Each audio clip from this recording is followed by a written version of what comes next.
बिस्मिल्लाहिर्रहमानिर्रहीम। हम भी नजर रखते हैं कि ताज़ा शुमारे में आपका खैर मकदम। मैं हूं आपका मेज़बान नाज़िम नज़ीर। नाजरीन, आज के शुमारे में लोगों के मसाइल, हुकूमत की अदम तवज्जी और मफाद परस्तों की कारस्तानी के हवाले से बात करेंगे। यहाँ वादी कश्मीर की तरफ अगर हम नजर दौड़ाते हैं तो यहाँ की सड़कों की हालत वैरान और नागुफ्तबिह है।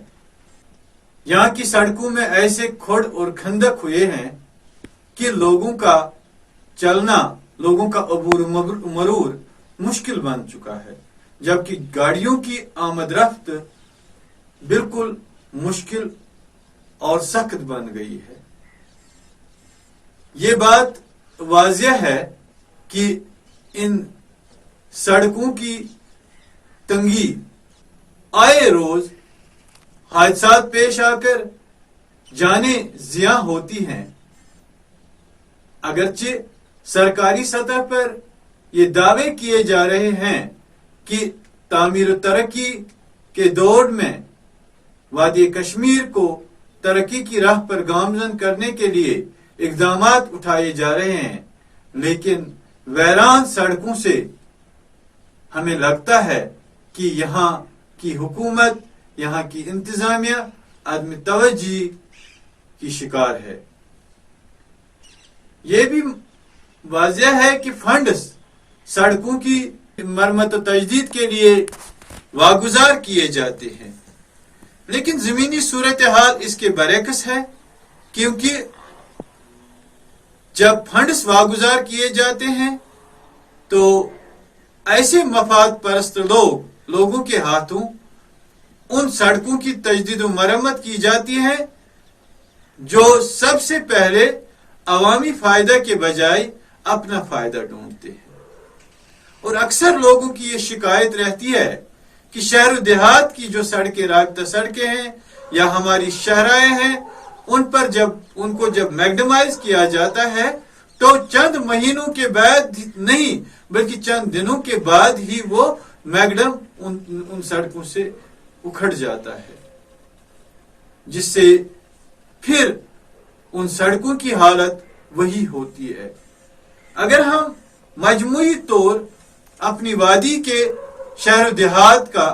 दौरा करें और शहर देहात को देखते हैं तो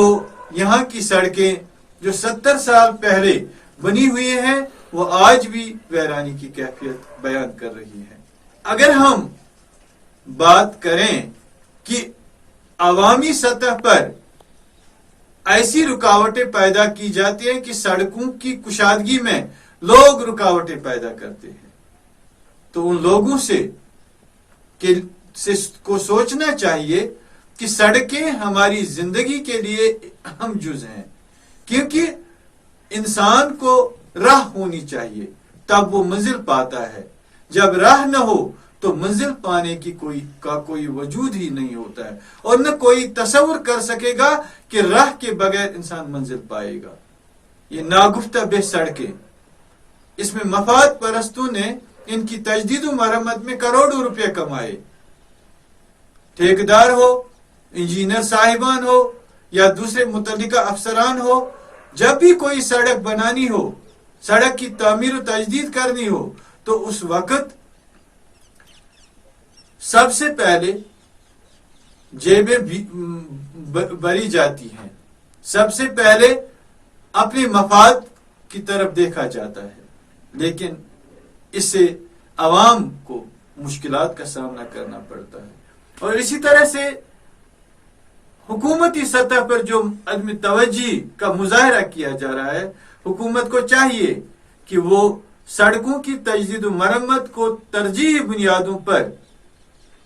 रखे, क्योंकि ये तरजीहात में शामिल है ताकि लोगों की जानें महफूज रह सके और लोगों का अबूर मरूर भी मुश्किल न बन जाए, उनकी मुश्किलात का इजाला हो सके। और ये बात भी काबिल जिक्र है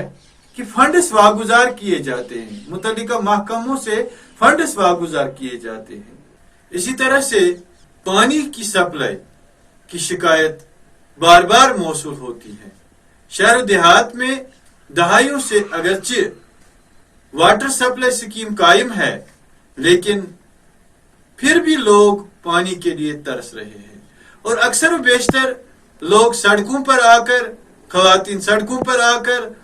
محکمہ پی ایچ ای کے خلاف احتجاج کرتے ہیں، لیکن احتجاج کرنے کے بعد بھی پانی کی سپلائی کو یقینی نہیں بنایا جاتا ہے۔ اس کی بنیادی وجوہات اگر یہ بتایا جائے کہ پانی کی کمی ہے، لیکن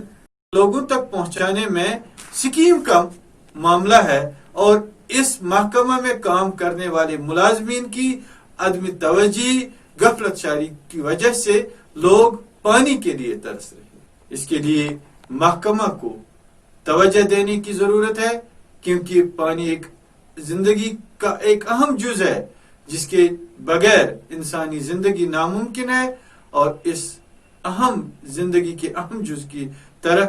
محکمہ پی ایچ ای کو توجہ دینے۔ اسی طرح سے ہم اگر بجلی کی بات کریں، بجلی کے لیے بھی شہر و دیہات سے شکایتیں موصول ہو رہی ہیں کہ غیر ضروری کٹوتی کی جا رہی ہے، لوگ گف اندھیرے میں ہوتے ہیں، کئی دیہات، کئی شہری علاقے مہینوں ٹرانسفارمر جلنے کے بعد مہینوں گف اندھیرے میں رہتے ہیں۔ تو یہ شکایتیں دور کرنے کے لیے محکمہ پی ڈی ڈی، محکمہ بجلی کے افسران، حکام کو توجہ دینے کی ضرورت ہے کہ وہ شیڈول کے مطابق، مرتبہ شیڈول کے مطابق بجلی فراہمی کو یقینی بنانے کے لیے جنگی پیمانے پر اقدام اٹھائے، تاکہ لوگوں کی مشکلات اور لوگوں کی شکایات کا ازالہ ہو سکے۔ آج کے اس شمارے میں ہم نے لوگوں کے مسائل کو سامنے لایا، اور ہم امید ظاہر کرتے ہیں کہ انتظامیہ اس کی طرف توجہ دے کر سڑکوں کی